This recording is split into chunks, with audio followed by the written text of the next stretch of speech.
BJD रे आज जोग देइछंती पूर्वतन आईएएस अधिकारी सुजाता राउत मैडम तांको कलिंग टीवी को मैडम आपन को स्वागत करूची। मैडम नवीन बाबू आपन बाबद रे स्पष्ट करछंती आपन को रोलटा कोन रहइबो सिंपल गोटे कार्यकर्ता हिसाब रे नवीन बाबू कहिसंती आपन को भूमिकाटा कोन रहइबो सेटा समस्त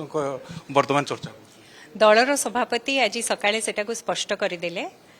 मु आज बिजु जनता दल परिवार रे शामिल हेछि साधारण कर्मी हिसाब रे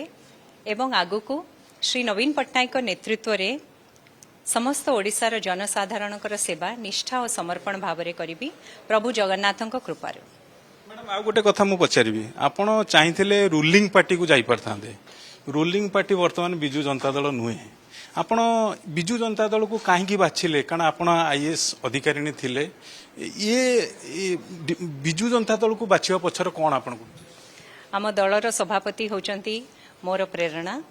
आउ मु जेमती कहली दीर्घ 24 वर्ष मते सुजोग मिलिथिला तांको नेतृत्व रे ओडिसार जनसाधारण को सेवा करिबा पई आउ आज भी पुणी थरे मते से सुजोग मिलिछि। धन्यवाद।